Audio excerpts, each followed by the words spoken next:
السلام علیکم ویورز، میرا نام عطاء الرحمن اور آپ دیکھ رہے ہیں عطاء بخاری یوٹیوب چینل۔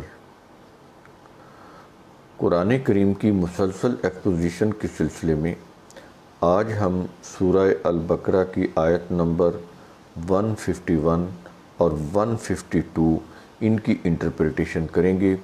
بڑی ہی قابل غور آیات ہیں۔ جیسا کہ میں نے آپ کو بتایا ہے کہ قرآن کریم شروع میں پھیلائے ہوئے حقائق کو پھیلا کر بیان کرتا ہے، یعنی واضح کرتا ہے ایک ایک بات کو، تاکہ کانسیپٹ کلیئر ہو۔ جو پھر قرآن کریم میں ہم آگے جائیں گے تو یہ کنسنٹریٹڈ باتیں کرتا ہے، ایک ایک لفظ میں الفاظ اور معنی کے سمندر بند ہوتے ہیں۔ تو شروع میں یہ پھیلا کر باتیں کرتا ہے تاکہ کانسیپٹ کلیئر ہو۔ اب یہاں پر بات یہ ہو رہی ہے، آیت نمبر 51، اس کے اندر کیا ہو رہا ہے؟ کہتا ہے کہ کما ارسلنا فیکم رسولا منکم۔ اب پہلے تو نبی کریم صلی اللہ علیہ وسلم کی حیثیت کو واضح کر رہا ہے کہ یہ کوئی باہر سے نہیں آئے، تمہارے اپنی ہی برادری کے ہیں، تمہاری اپنی ہی قوم سے ہیں، تمہارے اندر ہی یہ پیدا ہوئے ہیں۔ تو جیسے انسانی اعتبار سے، بشری اعتبار سے جیسے تم ہو، ویسے ہی تمہاری ہی جنس سے ایک ہم نے رسول بھیجا ہے، وہ تمہاری ہی جنس سے ہے، کسی اور جنس سے نہیں ہے۔ تم اس کو جانتے ہو، اس کا جو کریکٹر ہے، اس کی جو کردار ہے وہ تمہارے سامنے ہے، تو یہ چیزیں ہوگی۔ اب اس میں دیکھیں قرآن کریم کا الفاظ کہ کہتا ہے کما ارسلنا، جیسا کہ ہم نے بھیجا، فیکم تم میں، کیا؟ ایک رسولا منکم، جو تمہیں میں سے ہے، تم سے باہر نہیں ہے۔ میں نے اس کی وضاحت کر دی ہے۔ اچھا، تو اس کے فرائض منصبی میں ہم نے کیا رکھا ہے، کیا کرنا ہے اس رسول نے؟ یہ کرتا کیا ہے؟ یتلو علیکم آیاتنا، یہ تم پر ہماری آیات کو تلاوت کرتا ہے، ہماری آیات کو تلاوت کرتا ہے۔ وَيُزَكِّيكُمْ، اور تمہارا تزکیہ کرتا ہے۔ یہ وَيُزَكِّي ہے، اسی سے زکوٰۃ ہے، زکوٰۃ بھی اسی سے ہے، اور یہ جو تزکیہ ہے یہ بھی یہی لفظ ہے۔ معنی کیا ہے تزکیہ یا زکوٰۃ؟ اس کا ایک ہی روٹ ورڈ ہے، اس کے معنی ہوتے ہیں نشو و نما کرنا، ڈیولپ کرنا۔ تو یہاں پر وہ کہتا ہے کہ وَيُزَكِّيكُمْ، وہ تمہاری نشو و نما کرتا ہے، تمہیں ڈیولپ کرتا ہے۔ دیکھیں نشو و نما دو طرح کی ہوتی ہے۔ یہ جو یہاں پر جو بات ہو رہی ہے وہ ہو رہی ہے مینٹل ڈیولپمنٹ کی، مینٹل گروتھ کی، کیونکہ یہ جو قرآن ہے انسان کی مینٹل ڈیولپمنٹ کے لیے ہے۔ اس کے اندر جو ویلیوز ہیں، جو لاز ہیں، وہ انسانوں کو ضابطہ حیات دیتے ہیں۔ ان کی روح سے انسانوں نے ضابطہ حیات بنانا ہوتا ہے۔ وہ امور جس میں انسان اپنے درمیان معاملات کو طے کرتے ہیں، تو ان امور سے متعلق جو قوانین ہیں انسان اپنی عقل سے بنا نہیں سکتا۔ اس کی وجہ یہ ہے کہ وہ قوانین جب انسان اپنی عقل سے بنانا شروع کر دے تو اس کے اوپر اس کے جذبات غالب آ جاتے ہیں، مفاد پرستی کے جذبات۔ اس لیے وہ قانون جو بنائے گا وہ تو اپنے فائدے کے لیے بنائے گا، انڈیویجول اپنے فائدے کے لیے بنائے گا۔ اگر اس کو پھیلا دیں تو ایک گھر کے لوگ اپنے گھر کے لیے، اپنے فائدے کے لیے بنائیں گے، ایک محلے کے لوگ اپنے محلے کے لیے بنائیں گے، ایک بستی کے لوگ یا برادری کے لوگ وہ اپنی برادری یا بستی کے لیے بنا لیں گے، کوئی شہر کے لوگ ہوں تو وہ اپنے شہر کے لیے بنا لیں گے، ملک کے لوگ ہوں تو وہ اپنے ملک کے لیے بنا لیں گے۔ لیکن یہ جو اللہ کے قوانین ہیں جس کی روح سے ضابطہ حیات بنانا ہوتا ہے وہ یونیورسل ہیں، وہ یہ نہیں ہے کہ چند لوگوں کو فائدہ ہو جائے۔ تو اس لیے اللہ تعالیٰ نے جو قوانین دیے ہیں انسانی امور سے متعلق، کہ جن کی روح سے انسانوں نے اپنے معاملات، اپنی جو بھی ان کے جو معاملات ہیں انہوں نے جو حل کرنے ہیں، ان کے اصول اس لیے اللہ نے خود دے دیے ہیں، اور وہ یونیورسل ہیں۔ انسانی عقل ان یونیورسل قوانین کو، ویلیوز کو معلوم نہیں کر سکتی، تو وہ قوانین اللہ نے کتاب کے اندر دے دیے ہیں۔ اب یہ جو رسول ہے یہ کیا کرتے تھے کہ وہ یہ کرتے تھے کہ ان قوانین کو، ان ضابطوں کو لوگوں کے سامنے تلاوت کرتے تھے ان کو پہنچاتے تھے کہ یہ ہیں قوانین، یہ ہیں ضابطے، یہ ہیں اللہ کی ویلیوز. تو اس کے لیے پھر کیا ہوتا تھا، ان کا مقصد کیا ہوتا تھا، ان کی نشو و نما کرنا، مینٹل گروتھ کرنا، مینٹل ڈیولپمنٹ کرنا. دیکھیے ہم آگے بڑھنے کے لیے دو طرح کی چیزیں ہوتی ہیں. پہلی چیز ہوتی ہے انسان کے اندر پلاننگ ہوتی ہے، اس کی برین میں اس کے شعور کے اندر ایک پلاننگ ہو رہی ہوتی، ارادہ ہوتا ہے، اختیار ہوتا ہے. وہ جب کوئی پلان کرتا ہے، کوئی منصوبہ بناتا ہے، تو اس کو عقل اس کا ساتھ دے رہی ہوتی اس کو پلان کو پورا کرنے کے لیے کہ یہ کام یوں کرنا ہے، اس طرح کرنا ہے، یوں سٹارٹ کرنا ہے، اس کے لیے یہ ریسورسز چاہیے. تو یہ ساری چیزیں اگر کہیں جانا ہے تو ہم سوچتے ہیں کہ ہم نے کس چیز پہ جانا ہے، کون سا راستہ اختیار کرنا ہے، کتنے بجے گھر سے نکلنا ہے اور وہاں پر ہم اتنے بجے ہم پہنچیں گے. یہ ساری چیزیں پہلے ہمارے عقل کی روح سے یہ اندر پلاننگ ہو رہی ہوتی ہے. تو اسی طرح یہ میں نے مثالیں دی. تو قرآن کریم کے یہ جو اصول ہیں، یہ پوری زندگی کو گزارنے کے طریقے، ان سے متعلق اصول، ضابطے، ویلیوز وہ بتاتے ہیں. اگر ان اصولوں کو سمجھ لیا جائے تو وہ جو ضابطہ جو انسان اگر اڈاپٹ کر لیں تو پھر اس سے کیا ہوتا ہے، انسانوں کی زندگی کامیاب ہو جاتی ہے. تو اس ساری تیاری کے لیے تزکیہ کرنا ہوتا ہے. جیسے ہم نے اپنی صحت مند رہنے کے لیے اچھی خوراک لینی ہوتی ہے، یہ خوراک ہماری جسمانی ضرورت ہے، ہماری فزیکل ضرورت ہے، فزیکل نیڈ ہے. اگر ہم اچھی خوراک نہیں لیں گے، ویک ہو جائیں گے، کمزور ہو جائیں گے، ہمارے اوپر بیماریاں حملہ آور ہو جائیں گی. اسی طرح جیسے ہمارا جو جسم ہے اس کی صحت ضروری ہے، ویسے بھی دماغی جو صحت ہے وہ بھی ضروری ہے. اور اس کے لیے پھر یہ تزکیہ کا عمل ہو جاتا ہے. تو وہ تزکیہ کن قوانین کی روح سے ہوتا ہے؟ جو اللہ نے دیے ہیں، انسانوں نے بنائے ہیں، وہ نہیں، ان سے نہیں. اس سے تو پھر معاشرے کے اندر تضاد پیدا ہوتا ہے، تفریق پیدا ہوتی ہے، فرقے بنتے ہیں، فساد ہوتا ہے، انتشار ہوتا ہے. تو اگر ہم اللہ کے قوانین کو سمجھ لیں اور اس کے مطابق ہم زندگی گزاریں تو اس سے پھر انسانی زندگی کے اندر وحدت پیدا ہوتی ہے، یونٹی، اتحاد پیدا ہوتا ہے، مساوات پیدا ہوتی ہے، اخوت پیدا ہوتی ہے، برداشت پیدا ہوتی ہے. تو یہ چیزیں پیدا ہوتی ہیں. تو اس کے لیے پھر تزکیہ کرنا ہوتا ہے. جو اللہ کے قوانین کتاب کے اندر ہیں ان کی روح سے تزکیہ کرنا ہوتا ہے. تو یہ جو برین ہے، یہ جو ہیومن پرسنالٹی ہے، اس کی جو ٹونک ہے، اس کی جو ضرورت ہے، جو اس کی جو خوراک ہے، وہ اللہ کے قوانین ہے. اب سمجھ آ رہی ہے یہ چیز؟ جسمانی ضروریات کے لیے یہ جو اشیاء خورد و نوش جو ہم کھاتے ہیں، پیتے ہیں، پھل ہیں، سبزیاں ہیں، اناج ہے، غلہ ہے، یہ ضروری ہیں. اور دماغی جو صحت کے لیے اللہ کے قوانین، علم، نالج، تو وہ ضروری ہے. تو رسول کی ڈیوٹی یہ ہوتی تھی کہ وہ قوانین لوگوں تک پہنچاتا تھا اور وہ جو نظام ہوتا تھا عملی طور پر اس کو اسٹیبلش کرتا تھا، اس کے لیے لوگوں کو آمادہ کرتا تھا، ترغیب دلاتا تھا، ان کا تزکیہ نفس کرتا تھا، یعنی ان کی دماغی نشو و نما کرتا تھا، یعنی مینٹل ڈیولپمنٹ کرتا تھا، ہیومن ڈیولپمنٹ کرتا تھا. میں بڑے ہی آسان الفاظ سے آپ کو بتا رہا ہوں کہ یہ تزکیہ کیا ہوتا ہے. اور اسی سے زکوٰۃ ہے جس کو انہوں نے 2.5% بنایا اہل سنت نے، اور اہل تشیع نے 5واں حصہ بنایا. یہ دونوں ہی قرآن کے مطابق نہیں ہیں. تو زکوٰۃ کا مطلب بھی یہ ہے کہ حکومت جو ہے وہ پبلک کی مینٹل ڈیولپمنٹ کرے گی اور فزیکل ڈیولپمنٹ کرے گی، ان کی جسمانی ضروریات کا بھی خیال رکھے گی، اشیاء خورد و نوش کے اعتبار سے، روزمرہ کی جو چیزیں ہیں، جو رزق کی چیزیں ہیں وہ بھی، اور ان کی مینٹل جو ڈیولپمنٹ ہے جس میں ایجوکیشن آ جاتی ہے، ایجوکیشنل انسٹیٹیوشنز آ جاتے ہیں. تو یہ سارا کا سارا انتظام حکومت کے ذمہ ہوتا ہے. قرآن اس کو زکوٰۃ بولتا ہے. تو یہی لفظ یہ تزکیہ میں آ جاتا ہے. تو یہاں پر وَيُزَكِّيكُمْ آتا. تو میں نے آپ کے سامنے وَيُزَكِّيكُمْ یا تزکیہ کی پوری آپ کو کانسیپٹ کلیئر کرایا ہے کہ اس کے کیا معنی ہیں. اس کا یہ معنی نہیں ہے کہ وہ جو چیلے کاٹنے لگ جاتے ہیں، کوئی بھوک کاٹنے لگ جاتے ہیں کہ وہ بھوک پیاس سے پھر تزکیہ ہوتا ہے. تو انہوں نے مذہب میں ایسے کیے ہوتے ہیں، چیلے کاٹ رہے ہوتے ہیں، جو کی روٹی کھا رہے ہوتے ہیں اور فاقے کر رہے ہوتے ہیں، روزے رکھ رہے ہوتے ہیں، کوئی تسبیحیں پکڑی ہوتی ہیں، کوئی اس طرح سے وہ بند کمروں میں اندھیروں میں اللہ اللہ کر رہے ہوتے ہیں. تو یہ تزکیہ ہوتا ہے. یہ قرآن کی روح سے قرآن اس کو تزکیہ نہیں بولتا. تو یہاں پر وَيُزَكِّيكُمْ کا کانسیپٹ کلیئر ہوا ہوگا آپ کا.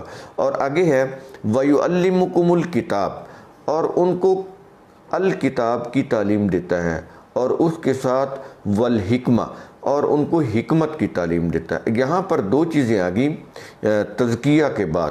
کون سی تعلیم کس کی؟ ایک تو ہے الکتاب کی اور دوسری کس کی ہے؟ الحکمت کی. دیکھیں یہ جو کتاب ہے اس کے اندر وہ ضابطے، وہ قوانین جو انسانی معاملات کے لیے ضروری ہیں. جب انسان آپس میں معاملات کرتے ہیں اس معاملات میں جو گائیڈنس چاہیے ہوتی ہے، جو ڈائریکشن چاہیے ہوتی ہے، جو قوانین اور ضابطے چاہیے ہوتے ہیں، جو ویلیوز چاہیے ہوتی ہیں، وہ اس قرآن کے اندر ہیں. نبی کا کام یہ ہوتا ہے کہ وہ ایز اے رسول ان تک وہ پیغام کو پہنچاتا ہے، ان اصول اور اقدار کو پہنچاتا ہے اور ان کو اس نظام میں ایک سٹریم لائن میں لے کر آتا ہے. تو یہ چیز وَيُعَلِّمُهُمُ الْكِتَابِ. اور دوسری جو تعلیم ہے وہ کس کی ہے؟ والحکمہ، حکمت کی. حکمت کیا ہوتی ہے؟ ریزننگ، کسی چیز کی فلسفی، کسی چیز کی وجوہات دیکھنا کہ فلاں کام جو ہو رہا ہے اس کی ریزن کیا ہے، اس کی وجہ کیا ہے، پانی بنتا کیسے ہے. یہ H2O سے بنتا ہے. تو یہ H2O جو ہم نے معلوم کیا کہ پانی بنا کیسے ہے، تو وہ اس کی حکمت ہے. ہم نے اس کی حکمت جان لی. پانی بننے کی حکمت کیا ہے؟ H2O. ہم نے یہ معلوم کی تو ہمیں پتہ چل گیا کہ پانی ان دو ایٹم سے مل کر بنا ہے اور ان پروپورشن کی کہ ہائیڈروجن کے دو اور آکسیجن کا ایک ایٹم جب ملتا ہے تو پانی بنتا ہے. تو حکمت میں جتنی بھی چیزیں ہو رہی ہوتی ہیں ان کی ریزننگ معلوم کرنی ہوتی ہے. تو اس کے اندر سائنس آ جاتی ہے. تو اب یہ دیکھیں کہ جب الکتاب کہتا ہے انسانی معاملات کے لیے جو وحی کی رہنمائی ہے وہ اس کتاب کے اندر آ گئی. جب وہ حکمت کہتا ہے تو وہ کائناتی علوم آ جاتے ہیں، کائناتی غور و فکر آ جاتا. اب اس دور میں فزکس کیمسٹری تو نہیں تھی، بیالوجی تو نہیں تھی نبی کریم صلی اللہ علیہ وسلم کے دور میں. اس دور میں حکمت کیا تھی؟ اس دور میں حکمت یہ تھی غور و فکر، تدبر، آبزرویشن. کائنات کے جتنے بھی وہ مظاہر ہیں، جو نیچرل فورسز ہیں، ان کے اوپر غور و فکر کرنا کہ یہ کیسے کام کر رہے ہیں. تو سائنس تو نہیں ابھی دریافت ہوئی تھی. سائنس تو آج سے یہ 200 سال پہلے یا 300 سال پہلے اس کا وہ شروع ہوا. تو اس وقت نہیں تھی. یعنی آج سے 500 سال پہلے بھی سائنس اس لیول کے اوپر نہیں تھی جس لیول کے اوپر آ جائے. یہ تو پھر قرآن بتاتا ہے کہ جیسے جیسے تہذیب اور تمدن ترقی کرتے ہیں، علم اور تحقیق ترقی کرتے ہیں، ویسے ویسے پھر ڈسکوریز ہوتی ہیں، ویسے ویسے پھر جو انسان کی عقل کے اوپر جو غفلت پڑی ہوتی ہے اس کے غفلت کے پردے ہٹتے چلے جاتے ہیں اور علم جو ہوتا ہے وہ بے نقاب ہوتا چلا جاتا ہے. تو وہ تو پھر آہستہ آہستہ ہوتا ہے، گریجولی. وہ یکدم نہیں ہوتا کہ ایسے قرآن نازل ہوتا اور وہ ہوائی جہاز بنانا سیکھ جاتے. تو ایسا نہیں تھا. یہ تو بڑا گریجولی پروسیس ہوتا ہے. تو اس کے اندر حکمت کے اندر ریزننگ آ گئی. تو چیزوں کی ریزننگ معلوم کرنا یہ چیز آ گئی. اس وقت یہ بھی ریزننگ تھی کہ قرآن کوئی چیز کیوں کہتا ہے اور آگے اس کی ریزن کیا بتاتا ہے. یہ قرآن کے اندر یہ انداز ہے جب وہ کہتا ہے کہ ہم نے قرآن کو نازل کیا تو آگے وہ اس کی ریزن بتاتا ہے لعلکم تعقلون، تاکہ تم عقل سے کام لے سکو. اب ریزن بتائی نا اس نے. تو اس طرح قرآن کریم بھی ریزن بتاتا ہے. اس کو عربی میں حکمت بولتے ہیں. دلائل سے بات قرآن کے اندر ہے. یہ وہ کہتا ہے کہ ہم بھی دلیل سے بات کرتے ہیں. یہ انسانوں سے مخاطب ہے اللہ. وہ کہتا ہے ہم اپنے قرآن میں دلیل سے بات کرتے ہیں، تو تم بھی دلیل سے بات کرو، دلیل لے کر آؤ. اگر تمہارے پاس تمہارے تصورات کی، تمہارے نظریات کی جو کہ غلط ہیں، ان کی کوئی دلیل ہے تو علمی لیول کے اوپر کوئی دلیل لے کر آؤ، دلیل سے بات کرو. تو ان کے پاس کوئی دلیل نہیں ہوتی تھی. تو یہ جو اللہ کی آیات ہیں، یہ نشانیاں، یہ بھی دلیل ہیں، دلائل ہیں یہ۔ وہ کہتا ہے کہ ہم دلیل سے بات کر رہے ہیں، تم بھی دلیل سے بات کرو تو بات واضح ہو جائے گی۔ تو وہ کیا کرتے تھے، مذہب کی روح سے وہ مسٹریز میں پڑے ہوئے تھے، تو اس لیے وہ پھر ان کے پاس دلیل تو ہوتی نہیں تھی۔ تو یہ میں نے حکمت کا بھی آپ کو بتایا کیا ہوتی ہے۔ اور آگے ہے وَيُعَلِّمُكُمْ مَا لَمْ تَكُونُوا تَعْلَمُونَ، اور وہ تمہیں وہ باتیں سکھاتا ہے مَا لَمْ تَكُونُوا، جنہیں تم جانتے ہی نہیں تھے، مَا لَمْ تَكُونُوا تَعْلَمُونَ، کہ جو تمہارے علم میں نہیں تھی، وہ باتیں وہ تمہیں سکھاتا ہے۔ نبی کریم صلی اللہ علیہ وسلم نے ان کو وہ باتیں سکھائیں۔ مثلا جیسے قرآن کریم کے اندر آتا ہے کہ اے رسول، جب نبی کریم صلی اللہ علیہ وسلم نے اپنے صحابہ کے جب وہ دعوت پر بلاتے تھے اپنے صحابہ کو، تو قرآن یہ صحابہ سے مخاطب ہو کر کہہ رہا ہے کہ جب تم نبی کے گھر میں دعوت کھانے کے لیے جاؤ تو تم وقت پہ جایا کرو جب کھانا تیار ہو جائے۔ کھانا تیار ہونے سے بہت پہلے نہ جایا کرو، اس سے گھر والوں کو تکلیف ہوتی ہے۔ اب یہ چیزیں عرب نہیں جانتے تھے، کیونکہ وہاں تو سیولائزیشن تھی نہیں، صحرائی لوگ تھے، بدو لوگ تھے۔ تو اب ان کو یہ تک بتایا جا رہا تھا کہ نبی کریم صلی اللہ علیہ وسلم جب تمہیں دعوت پر بلائیں تو دعوت پر جب تم جاؤ تو عین وقت پہ جاؤ۔ یہ نہیں ہے کہ کھانا ابھی پکنے میں کافی دور ہو تو تم پہلے ہی چلے جاؤ۔ اور اس کے بعد وہ کہہ رہے ہیں جب کھانا کھا چکو تو پھر وہاں پر بیٹھو نہیں بلکہ آ جاؤ، اٹھ کر آ جاؤ، تاکہ گھر والوں کو کوئی تکلیف نہ ہو۔ تو اب یہ دیکھیں اتنی سی بات بھی بتائی جا رہی ہے۔ یہاں تک بتایا جا رہا ہے کہ وَلَا تَنَابَزُوا بِالْأَلْقَابِ، لوگوں کو ٹیڑھے میڑھے ناموں سے نہ پکارو، ان کو ان کے صحیح ناموں سے پکارو۔ یہاں تک بتایا جا رہا ہے کہ جب تم دوپہر کو آرام کرنے کے لیے اپنے کپڑے یعنی قمیض وغیرہ ٹانگ دیتے ہو کھونٹی پر تو لیٹ جاتے ہو، تو اب تمہارے جو ملازم ہیں وہ تمہارا دروازہ نوک کر کے اندر آئیں، تم سے اجازت لیں، اگر تم اجازت دو تو اندر آئیں، کیونکہ یہ تمہاری خلوت کا پرائیویٹ ٹائم ہے، اس میں تمہاری پرائیویسی ہوتی ہے، تم آرام کر رہے ہوتے دوپہر کو گرمی میں۔ تو اس وقت جو ہے تمہارے جو ملازمین ہیں وہ تمہارے گھروں میں بلا اجازت تمہارے کمروں کے اندر نہ آئیں۔ تو باقی اوقات میں آ جا سکتے ہیں کیونکہ وہ تو ورکنگ آورز ہوتے ہیں، لیکن یہ ٹائم جو ہے یہ آرام کرنے کا ہے دوپہر کا، تو اس وقت کیا کرو کہ تمہارے جو ملازم ہیں بلا اجازت اندر نہ آئیں۔ یہ چیزیں بھی بتائی جا رہی تھی۔ یہاں تک بھی بتایا جا رہا تھا کہ پانی کی کمی ہے، جب نبی کریم صلی اللہ علیہ وسلم تمہیں صلاۃ کی میٹنگ کے لیے بلائیں تو فَاغْسِلُوا وُجُوهَكُمْ، تم اپنے چہروں کو دھو لیا کرو، جس کو مذہب والوں نے پھر وضو بنا دیا۔ قرآن میں وضو کا لفظ نہیں ہے، کہ تم اپنے چہروں کو دھو لو، فَاغْسِلُوا وُجُوهَكُمْ وَأَيْدِيَكُمْ إِلَى الْمَرَافِقِ، اپنے جو بازو ہیں وہ کونیاں تک دھو لو، کیونکہ پانی نہیں تھا اتنا، بہت پینے کے لیے پانی کمیاب تھا۔ تو ایسے نہیں تھا کہ وہاں پر وہ واٹر ٹیب لگے ہوئے تھے، آپ ان کو ٹرن آن کریں تو وہ پانی کے وہ شاور اور فوارے چلنے لگ جائیں، تو بالکل نہیں۔ تو یعنی ضروری آج بھی اگر پانی کم ہو تو شہر کے لوگ بھی ضروری غسل کر کے چلے جاتے ہیں، ضروری غسل یعنی منہ ہاتھ دھو کے بال بنا کے اپنے آفس میں چلے جائیں گے۔ تو بالکل وہی قرآن بات کر رہا ہے، کیونکہ قرآن کریم نے ضروری بات کرنی ہے۔ باقی جو پورا نہانا ہے تو ٹھیک ہے، اگر پانی وافر ہے تو آپ نہائیں۔ تو وہاں پر یہ نہیں ہے کہ قرآن نے یہ پورے غسل کا نہیں کہا تو ہم نے بس اتنا ہی کرنا، نہیں، وہ ضروری بات کرتا ہے۔ اگر آپ نے پانی وافر ہے، آپ کے پاس ٹائم بھی ہے تو آپ پورا نہائیں۔ اب آ رہی سمجھ، یہ اس طرح کی چیزیں ہیں۔ تو کہنے کا مقصد یہ ہے کہ قرآن کریم نے تو چھوٹی چھوٹی چیزیں بھی بتائی ہیں کہ یہ کرنا ہے، یہ نہیں کرنا، اس طرح کی چیزیں بھی بتائی ہیں۔ تو کہتا ہے کہ یہ تم نہیں جانتے تھے، یہ چیزیں، یہ جو تہذیب کی، تمدن کی، یا اللہ کے متعلق جو حقائق ہیں یا اللہ کے قوانین، یہ تم نہیں جانتے تھے، تو یہ رسول نے تمہیں بتائے قرآن کی روح سے۔ تو یہ چیز اس کے اندر آ جاتی ہے۔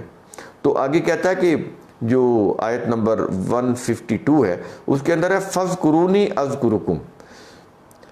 اب اس کا مطلب یہ ہو گیا کہ تم میرا ذکر کرو، یعنی اللہ اللہ کرو تسبیح کے اوپر، تو اللہ تم جو ہے وہ تمہارا ذکر کرے گا۔ اگر یہی معنی ذکر کا یہ لیتے ہیں کہ تسبیح کے اوپر اللہ اللہ کرنا ہے، اونچی آواز سے اللہ اللہ کرنا ہے، وہ لوگوں کو اکٹھا کر لیتے ہیں، سپیکر کھول کے بیٹھ جاتے ہیں اور اللہ اللہ کے وہ اس طرح وہ آوازیں لگاتے ہیں۔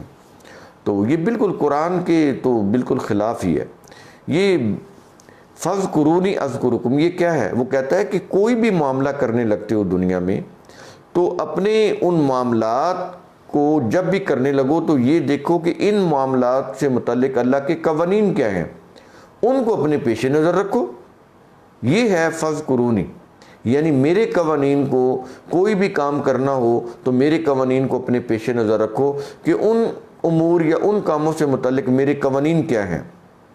تو آگے کہتا ہے اذکرکم، تو اس سے کیا ہوگا کہ تمہیں شرف ملے گا، عزت ملے گی۔ یہ اذکرو، یہ جو ذکر ہے اس کے معنی عزت بھی ہے، شرف بھی ہے، مقام کا بلند ہونا بھی ہے۔ کہتا ہے کہ جب تم کوئی بھی کام کرنے سے پہلے میرے قوانین کو اپنے سامنے رکھو گے، میرے قوانین کی روح سے جب اپنی دنیا کے جتنے بھی کام ہیں وہ کرو گے تو پھر کیا ہو جائے گا؟ اذکرکم، کہ دنیا میں تمہیں عزت ملے گی، رسپیکٹ ملے گی، تمہارا مقام بلند ہو جائے گا۔ تو آگے کہتا ہے کہ وشکرو لی، تم میرے لیے شکر کرو۔ یہ شکر کیا ہے؟ یہ جو اللہ تعالیٰ نے نعمتیں دی ہیں نا، اناج، غلہ، پھل، سبزیاں، اس کا بھی شکر ادا کرنا ہے۔ وہ لیکن کیسے؟ اور یہ جو عقل ہے، اتنی بڑی نعمت، یہ جو ہم دیکھ رہے ہیں یہ بھی تو نعمتیں ہیں، سن رہے ہیں، چکھ رہے ہیں، سونگھ رہے ہیں، نعمتیں ہیں نا یہ اللہ کی 5 سینسز، تو ان کا بھی تو شکر ادا کرنا ہے۔ کیسے کرنا ہے؟ تو شکر کے اندر اس کے میننگ آ جاتے ہیں۔ شکر کا مطلب یہ ہوتا ہے کہ اللہ نے جتنی بھی یہ صلاحیتیں دی ہیں، جتنی بھی یہ 5 سینسز کی عقلی صلاحیت، جتنی بھی، ان کو استعمال میں لانا اور اللہ کے ضابطوں اور اس کے قوانین کی روح سے تعمیری کام کو صحیح ٹھیک کرنا کہ وہ نتائج پیدا کرے، ان سے انسان کو اچیومنٹ ہو، تو اس کا معنی ہوتا ہے شکر۔ اب جانا شکر کیا؟ ہم روٹی کھاتے ہیں، کھانا کھاتے ہیں اور کہتے ہیں ایسے، یہ اللہ تیرا شکر ہے، اس سے شکر ادا نہیں ہوگا۔ جو کھانا کھایا ہے، اب انرجی آ گئی جسم کے اندر، جسمانی جو خوراک کی ضرورت ہے وہ پوری ہوگی، تو اس کے بعد کیا ہے؟ ہم یہ جو صلاحیتیں ہیں، دماغی صلاحیتیں، ذہنی صلاحیتیں، دیکھنے کی، سننے کی، چکھنے کی، سونگھنے کی، یہ جتنی بھی 5 سینسز کی صلاحیتیں ہیں، عقلی صلاحیتیں، اس کی روح سے ہم تعمیری کام کریں۔ جو ہماری ذمہ داریاں معاشرے میں، جو معاشرے نے ہمارے اوپر ذمہ داریاں ڈالی ہیں، جو ہمارے اوپر گھریلو ذمہ داریاں ہیں، جو حکومت کے لوگ ہیں، ان کے جو فرائض منصبی ہیں، وہ ٹھیک اللہ کے قوانین کی روح سے ان ذمہ داریوں کو پورا کریں، ان فرائض کو ان قوانین کی روح سے پورا کریں، ان فرائض کو ادا کریں، تو یہ شکر ہوگا۔ اب سمجھ آئی کہ قرآن کی روح سے شکر کیا ہوتا ہے؟ اور آگے کہتا ہے کہ اب شکر کے مقابلے میں وہ کفر لے کر آ رہا ہے۔ میں نے آپ کو بتایا نا کہ قرآن کریم اپوزٹ ورڈ لا کر الفاظ کے کانسیپٹ کو کلیئر کرتا ہے، تو یہاں پر شکر کہہ رہا ہے، اور میں نے بتایا شکر کیا ہوتا ہے، تو وہ کہتا ہے کہ اگر شکر اس طرح سے ادا نہیں کرو گے جیسے ہم آپ کو بتا رہے ہیں، یعنی جس طرح یہ قرآن بتا رہا ہے کہ اپنی صلاحیتوں کو استعمال میں لانا کہ اس سے تعمیری نتائج مرتب ہوں، اچیومنٹ ہو، تو اگر اچیومنٹ نہیں ہو رہی تو اس کا مطلب ہے کہ ہم شکر نہیں کر رہے، ہم اللہ کی دی ہوئی صلاحیتوں کو صحیح طریقے سے ان سے کام نہیں لے رہے، اس لیے رزلٹ نہیں آ رہا، اس لیے صحیح نتیجہ مرتب نہیں ہو رہا، اس لیے ہمیں کوئی چیز حاصل نہیں ہو رہی، اچیومنٹ نہیں ہو رہی، تو اس کا مطلب ہے ہم شکر نہیں کر رہے، ہم غلط ٹریک کے اوپر ہیں۔ تو اگر اچیومنٹ ہوتی ہے، ہماری شخصیت کی تعمیر ہوتی ہے، تو پھر اس کا مطلب ہے کہ ہم شکر کر رہے ہیں۔ تو وہ کہتا ہے کہ اس طرح سے شکر کرو، ولا تکفرون، اور ناشکری مت کرو، کفر نہ کرو۔ یعنی اگر اس طرح سے شکر نہیں کرو گے، ہماری دی ہوئی صلاحیتوں سے کام نہیں لوگے، ان کو ہمارے قوانین کے اور ضابطوں کے مطابق ان سے کام نہیں لوگے، تو یہ پھر ناشکری ہو جائے گی۔ جو عقلی صلاحیت دی ہے ہم نے، اس کی ناشکری ہو جائے گی، اللہ کی ناشکری ہو جائے گی، تو یہ کفر ہے۔ اب سمجھ آئی کہ شکر کیا ہوتا ہے اور کفر کیا ہوتا ہے، اور شکر کا اپوزٹ کیا ہے؟ کفر۔ یعنی اگر ہم اس طرح سے شکر ادا نہیں کر رہے تو اس کا مطلب یہ ہوا کہ ہم کفر کر رہے ہیں۔ وہ جتنی مرضی آپ وہ مذہب کی چیزیں کرتے رہیں، مذہبی رسوم کرتے رہیں، اللہ کرتے رہیں، لیکن اگر اس طرح سے ہم شکر ادا نہیں کر رہے، اللہ کی دی ہوئی صلاحیتوں کو استعمال میں نہیں لا رہے اللہ کے قوانین کی روح سے، تو پھر قرآن کہتا ہے کہ تم شکر نہیں کر رہے بلکہ تم کفر کر رہے ہو۔ تو یہ 2 آیات ہیں، بڑی اہم ہیں، ان کے جو کنسیپٹ ہے سمجھنا بڑا ہی ضروری ہے، اور میں نے پوری کوشش کی ہے کہ آپ تک اس کا کانسیپٹ پورا پہنچ جائے۔ تو قرآن کریم کا اصول ثم تتفکروا، یہی میرے ویڈیوز کا اینڈ ہوتا ہے کہ ثم تتفکروا، تھنک اگین۔ تو اس لیے یہ میں نے یہ ویڈیوز کا سلسلہ شروع کیا ہوا ہے کہ قرآن کی سمجھ آئے، قرآن کی انٹرپریٹیشن، اور اس کو میں نے کورلیٹ کیا ہوا ہے سمجھ کے ساتھ، تھنکنگ کے ساتھ، سوچنے کے ساتھ، تدبر کے ساتھ۔ جب اس کے ساتھ تدبر نہیں ہوگا، آپ دنیا کا کوئی بھی کام ڈھنگ سے نہیں کر سکتے، کسی چیز کی حقیقت کو آپ سمجھ نہیں سکتے۔ شکریہ۔